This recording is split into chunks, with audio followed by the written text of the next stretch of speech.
સહયોગી આરતી મહેતા અને તૃપ્તિ કપૂરી આપણી સાથે જોડાઈ ગયા છે। આરતી, તૃપ્તિ, આપ બંનેને વેરી ગુડ મોર્નિંગ અને ખાસ ક્યાંથી શરૂઆત કરીશું આરતી આજે? જી, ઘણા બધા કાઉન્ટર છે। શરૂઆત આપણે ઇન્ફોસિસ સાથે કરીએ તો પોઝિટિવ સમાચાર અહીંયા કંપની માટે, કારણ કે સ્ટર્લિંગ બેંક ઓફ એશિયા સાથે અહીંયા કંપનીએ કરાર કર્યા છે। નેક્સ્ટ જનરેશન ટ્રાન્સમિશન માટે કરાર કરવામાં આવ્યા છે અને ઇન્ફોસિસ જે ફિનાકલ સાસ છે એ પ્લેટફોર્મને અહીંયાથી પસંદ કર્યું છે, એટલે ધ્યાન ઇન્ફોસિસ પર રાખવાનું રહેશે કે અહીંયા આ સમાચારનું રિએક્શન કઈ રીતે જોવા મળે છે। નેક્સ્ટ એચડીએફસી બેંકનું કાઉન્ટર છે। હવે અહીંયા રિવ્યૂ રિપોર્ટ આપણને આવતો દેખાઈ રહ્યો છે। મેનેજમેન્ટને લઈને અહીંયા જે આવતા દેખાયા છે કે ભૂતપૂર્વ ચેરમેન અતનુ ચક્રવર્તીના આરોપ પર અહીંયાથી અહેવાલ આવતો દેખાઈ રહ્યો છે। બે કાયદાકીય firm independent legal review report આપ્યો છે અને અતનુ ચક્રવર્તીના આરોપને સમર્થન આપવા માટે કોઈ પુરાવા અહીંયાથી નથી મળ્યા। તો એક રિવ્યૂ રિપોર્ટ પોઝિટિવ બેંક માટે આવતો દેખાઈ રહ્યો છે। ધ્યાન રાખવાનું છે એચડીએફસી બેંક, અહીંયા એક પોઝિટિવ એક્શન આજે દિવસભર આપણને આવતી દેખાઈ શકે છે, તો અહીંયા એક નજર રાખવાની છે। બ્રોકરેજ રિપોર્ટની વાત કરી લઈએ તો જેફરીઝ તરફથી બાય રેટિંગ આપવામાં આવ્યું છે 1050 પ્રતિ શેરના લક્ષ્ય સાથે, અને જેપી મોર્ગન અહીંયાથી ઓવરવેટ રેટિંગ આપી રહ્યા છે 990 રૂપિયા પ્રતિ શેરના લક્ષ્ય સાથે। બંનેનું માનવું છે કે જે અત્યારે રિપોર્ટ પોઝિટિવ આવ્યો છે બેંક માટે, એ અહીંયાથી એક પોઝિટિવ ફેક્ટર ઓવરઓલ બેંક માટે રહેતું જોવા મળતું દેખાઈ શકે છે, એટલે એચડીએફસી બેંક પર આજે ધ્યાન રાખવાનું છે। નેક્સ્ટ કોટક મહિન્દ્રા બેંક છે। હવે અહીંયા મેનેજમેન્ટમાં અમુક ફેરફાર અને મોટા ફેરફાર થવા જઈ રહ્યા છે, જ્યાં કોટક મહિન્દ્રાના જે અશોક વાસવાની છે એમણે એમડી અને સીઈઓ પદેથી રાજીનામું આપ્યું છે અને પોતાનો કાર્યકાળ અહીંયાથી પૂરો થઈ રહ્યો છે। અશોક વાસવાની ફરીથી નિમણૂક માટે દાવેદારી અહીંયાથી નહીં કરી શકે। બીજી બાજુ બોર્ડે નવા એમડી અને સીઈઓ શોધવાની પ્રક્રિયા પણ શરૂ કરી દીધી છે અને 31 ડિસેમ્બરે અશોક વાસવાનીનો કાર્યકાળ અહીંયાથી પૂરો થવા જઈ રહ્યો છે, એટલે નવા એમડી સીઈઓ કોણ બનશે એના પર હજી સસ્પેન્સ છે, પણ અશોક વાસવાની જે એમડી સીઈઓ છે એમનો 31 ડિસેમ્બરે કાર્યકાળ પૂરો થશે, એટલે ધ્યાન રાખવાનું છે કોટક મહિન્દ્રા બેંક માટે। અહીંયા એક મેનેજમેન્ટને લઈને ફેરફારના જે સમાચાર આવી રહ્યા છે એને લીધે ધ્યાન રાખવાનું છે। બ્રોકરેજ રિપોર્ટની વાત કરી લે તો અહીંયા નોમુરા તરફથી બાય રેટિંગ છે 460 રૂપિયા પ્રતિ શેરના લક્ષ્ય સાથે, અને જેફરીઝ તરફથી પણ બાય રેટિંગ કરવામાં આવ્યું છે 450 રૂપિયા પ્રતિ શેરના લક્ષ્ય સાથે, એટલે અહીંયા એક નજર રાખવાની છે। બ્રોકરેજ નોટનું પોઝિટિવ છે। નેક્સ્ટ કાઉન્ટર અદાની પોર્ટ્સનું છે। રેટિંગ અપગ્રેડ કરવાના સમાચાર આવી રહ્યા છે કંપની માટે। એસએનપી ગ્લોબલે રેટિંગ વધાર્યું છે, જે એપીએસએસના ક્રેડિટ રેટિંગમાં અપગ્રેડ કર્યું છે। એપીએસએસના ક્રેડિટ રેટિંગ જે BBB- હતા ત્યાંથી વધારી BBB અહીંયાથી કરવામાં આવ્યા છે, અને એસએનપી ગ્લોબલે રેટિંગ આઉટલુક સ્ટેબલ રાખ્યું છે, એટલે અદાની પોર્ટ્સ માટે પોઝિટિવ સમાચાર, અહીંયા પણ એક નજર રાખવાની છે। પોઝિટિવ રિએક્શન કાઉન્ટર આજે બતાવી શકે છે। નેક્સ્ટ ફાર્મામાંથી ડોક્ટર રેડ્ડીઝનું કાઉન્ટર છે। થોડા નેગેટિવ સમાચાર છે કંપની માટે, અવલોકનો મળ્યા છે યુએસ એફડીએ તરફથી। હૈદરાબાદ બચુપલ્લી બાયોલોજિક્સ પ્લાન્ટનું નિરીક્ષણ કર્યું હતું યુએસ એફડીએ। 16 થી 25 જૂન વચ્ચે તપાસ હાથ ધરવામાં આવી હતી, જેમાં 7 અવલોકનો આ પ્લાન્ટ્સમાં મળતા દેખાઈ રહ્યા છે, અને પ્રી લાયસન્સ નિરીક્ષણ કર્યું હતું યુએસ એફડીએ, જેમાં આ 7 અવલોકનો મળ્યા છે, એટલે થોડા નેગેટિવ સમાચાર ડોક્ટર રેડ્ડીઝ, ધ્યાન રાખવાનું છે। બ્રોકરેજ નોટમાં નોમુરા તરફથી બાય રેટિંગ આપવામાં આવ્યું છે 1740 રૂપિયા પ્રતિ શેરના લક્ષ્ય સાથે, અને મોસ્ટ ઓબ્ઝર્વેશન જે છે તે નવી ફેસિલિટીમાં અહીંયા મળતા દેખાઈ રહ્યા છે, એટલે ડિટેલ જે છે ફોર્મ 483ની તે અહીંયાથી ધ્યાનમાં રાખવાની છે, પણ અત્યાર સુધી બાય રેટિંગ આપવામાં આવ્યું છે ડોક્ટર રેડ્ડીઝ માટે, અહીંયા એક ફોકસ રહેશે। નેક્સ્ટ લ્યુપિનનું કાઉન્ટર છે। હવે અહીંયા જો યુએસ એફડીએ પાસેથી જે એન્ઝાલ્યુટામાઇડ દવા છે એને સૈદ્ધાંતિક મંજૂરી મળતી દેખાઈ રહી છે। પ્રોસ્ટેટ કેન્સરની સારવાર માટે આ દવાનો ઉપયોગ અહીંયાથી કરવામાં આવશે, એટલે ધ્યાન રાખવાનું છે। એક નવી દવા માટે મંજૂરી મળી છે યુએસ એફડીએ પાસેથી, તો પોઝિટિવ એક્શન લ્યુપિનના કાઉન્ટર પર પણ રહેશે, એટલે અહીંયા એક ફોકસ રાખવાનું છે। પર્સિસ્ટન્ટ સિસ્ટમ નેક્સ્ટ કાઉન્ટર છે।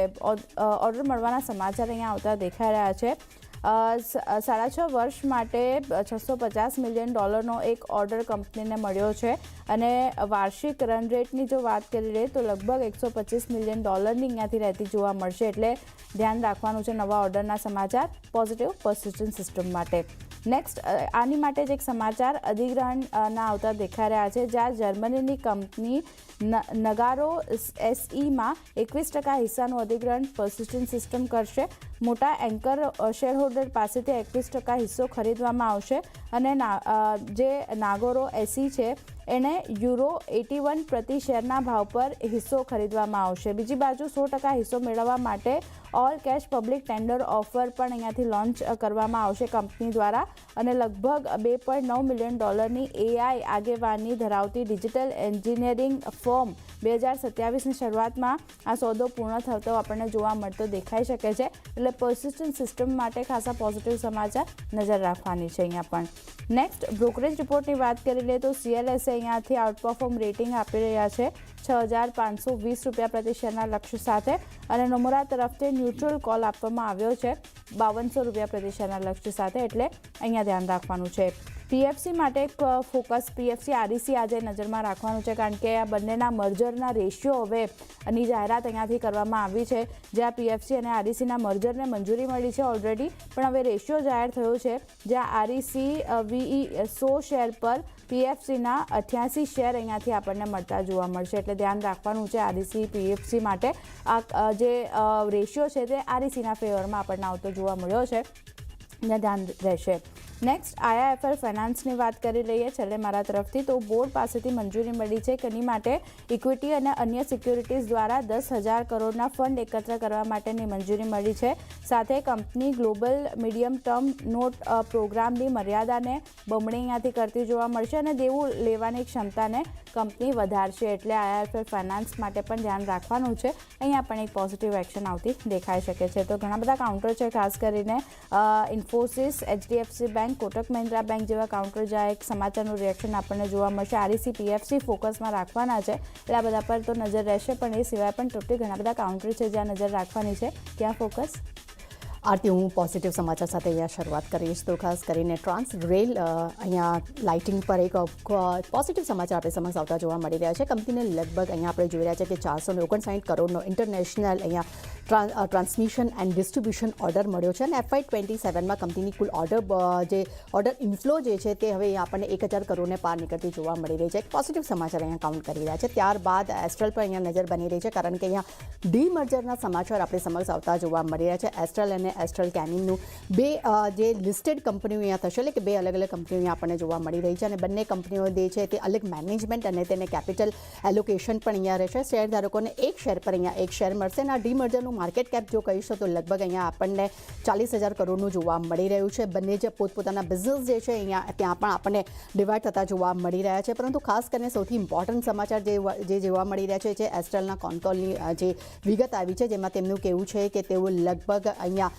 13,000થી વધારીને લગભગ 20,000 શહેરો સુધી તેઓ અહીંયા પોતાની એડવાઇઝરી જે આઉટલેટ છે તેને પહોંચાડવાનો તેઓ લક્ષ્ય રાખી રહ્યા છે. FY27માં પેઇન્ટ બિઝનેસમાં ખાસ કરીને એપિડા જે છે તે પોઝિટિવ આવવાના તેઓ અપેક્ષા રાખી રહ્યા છે. FY27 માટે UK બિઝનેસ છે તે ત્યાં લગભગ 15 કરોડ એપિટા પોઝિટિવ રહેવાની પણ તેઓ ધારણા રાખી રહ્યા છે અને ખાસ કરીને FY27 માટે તેમનું એ પણ માનવું છે કે UK બિઝનેસમાં એપિટા જે છે તે 100% વધવાની તેઓ ધારણા રાખી રહ્યા છે.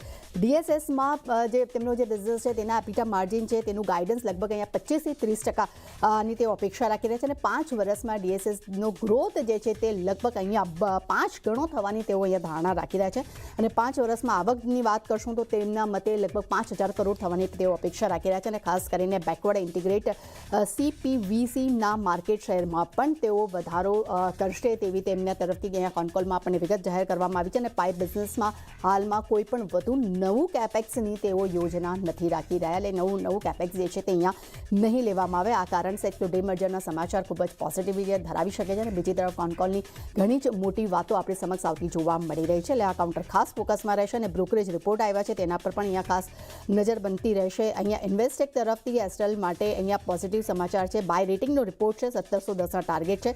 CLSA તરફથી પણ નજર કરશું તો હોલ્ડ રેટિંગ છે અને ટાર્ગેટ પર નજર કરશું ₹1475 પ્રતિ શેર તેમને આપ્યા છે. ત્યારબાદ અહીંયા નજર બની રહી છે એ છે પ્રિકોલ પર. અહીંયા પણ ડીમર્જરના સમાચાર આપણે સમક્ષ આવતા જોવા મળી રહ્યા છે. બોર્ડે સ્ટ્રેટેજિક ડીમર્જરને અહીંયા મંજૂરી આપી દીધી છે પ્રિકોલ અને પ્રિકોલ ઓટોટેક આ બે લિસ્ટેડ કંપનીઓ અહીંયા થશે. બોર્ડ પાસેથી ખાસ કરીને driver information and connected vehicle solution બિઝનેસને અહીંયા અલગ કરવા માટેની મંજૂરી મળી ગઈ છે. શેરધારકોને એક શેર પર અહીંયા એક શેર મળશે. હવે તેનું માર્કેટ કેપ પર અગર જો નજર કરશું તો તે લગભગ 7100 કરોડનું છે. હવે ખાસ કરીને અહીંયા પ્રિકોલ ઓટોટેકનો જે બિઝનેસ છે તેમાં ટ્રાન્સફર થશે ડીઆઈ એટલે કે ડીઆઈસી વીએસ જે બિઝનેસ જે છે તે પ્રિકોલ ઓટોટેકમાં ટ્રાન્સફર કરશે, જેનું ઓવરઓલ ટર્નઓવર જે છે તે 2425 કરોડનું છે. અને તેની યોગદાનની વાત કરીશ તો આવકમાં એટલે કન્સો આવકમાં તેનું યોગદાન લગભગ અહીંયા 62.2% છે. એટલે ખૂબ જ એક કહી શકાય કે એક સારું આપણને એક અહીંયા ડીમર્જરના આપણને સમાચાર જોવા મળી રહ્યા છે. અને કેમ કરી રહ્યા છે તેનું મેઇન કારણ એ છે કે કંપનીનું કહેવું છે કે ગ્રુપનું અહીંયા કોર્પોરેટ સ્ટ્રક્ચર જે છે અહીંયા સરળ થઈ જશે.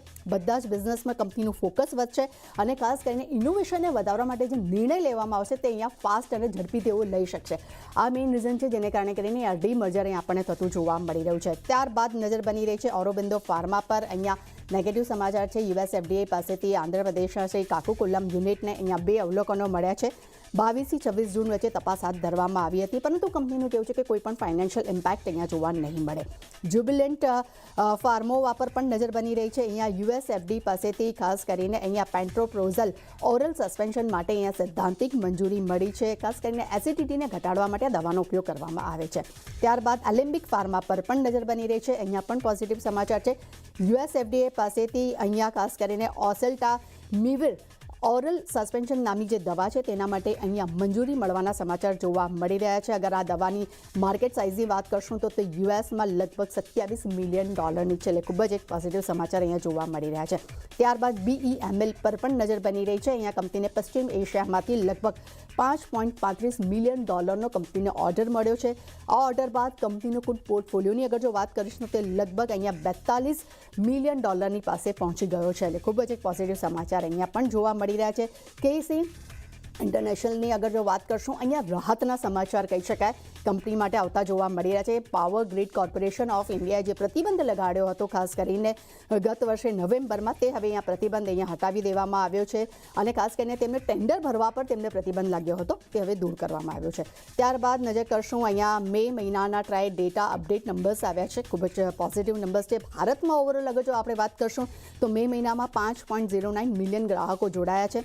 Reliance Bharti, Airtel, Vodafone Idea આ ત્રણેય કંપનીના ગ્રાહકોમાં આપણને ઉમેરો થતો જોવા મળી રહ્યો છે. પરંતુ બીએસએનએલ પર નજર કરશું ત્યાં લગભગ 1.5 લાખ ગ્રાહકો તેમને અહીંયા ગુમાવ્યા છે. એટલે પોઝિટિવ અહીંયા કહી શકાય કે આજે એક સારું એવું ટેલિકોમ કંપનીમાં રિએક્શન જોવા મળી શકે છે. ત્યારબાદ નજર બની રહી છે અશોકા બિલ્ડકોન પર. અહીંયા ગુયાના 4 લેન હાઈવે પ્રોજેક્ટ કંપનીને મળ્યો છે. અને અગર જો વેલ્યુઝની વાત કરશું તો તે $35.42 મિલિયન તેમને અહીંયા પ્રોજેક્ટ મળતો જોવા મળી રહ્યો છે. ખૂબ જ એક કહી શકાય કે પોઝિટિવ ઇમ્પેક્ટ અહીંયા આજના દિવસમાં કદાચ આવતો જોવા મળી શકે છે. ત્યારબાદ ટોરેન્ટ પાવર પર પણ નજર કરશું. અહીંયા અધિગ્રહણ કંપનીએ પૂરું કરી દીધું છે. નાભા પાવરમાં 100% હિસ્સો જે છે તેમને 3632.35 કરોડમાં તેમને અધિગ્રહણ કર્યું છે. ઓલરેડી આ સમાચાર પહેલાં આવ્યા હતા. એલએનટી પાસેથી કંપની જે છે તેમને નાભા પાવરને તેઓ પરચેસ કરવાના સમાચાર આવ્યા હતા, પણ તેની જે પૂરી પ્રક્રિયા જે છે તે હવે અહીંયા પૂરી થતી આપણને જોવા મળી રહી છે. અને છેલ્લે નજર કરશું એ છે પૂર્વાન્કરા. અહીંયા બોર્ડ પાસેથી મંજૂરી મળી છે. તેમની સબસિડરી પૂર્વા રૂબી પ્રોપર્ટીઝનો હિસ્સો વેચવા માટે અહીંયા મંજૂરી મળી છે. 100% પેઇડ અપ ઇક્વિટી શેર્સ હિસ્સો અહીંયા વેચવા આપણને મંજૂરી મળતી જોવા મળી રહી છે. અને તે પ્રેસાલ ઓફિસ પાર્ક્સ 3ને તેઓ 145 કરોડમાં જે હિસ્સો જે છે તેઓ અહીંયા ટ્રાન્સફર કરશે. એટલે અહીંયા પણ જોવાનું રહેશે કે માર્કેટ આ ન્યૂઝને કેવી રીતે રિએક્ટ આપે છે અને કેવી રીતે અહીંયા આપણને રિએક્શન પણ જોવા મળે છે. એટલે નીરજ, મારા તરફથી અને આરતી તરફથી ઘણા બધા સ્ટ્રક્ચર ન્યૂઝ તમારી આગળ પ્રેઝન્ટ કર્યા છે. એટલે ખાસ કરીને આજે ફાર્મા, આઈટી જેવી કંપનીઓ આજે આપણને રડારમાં જોવા મળી શકે છે.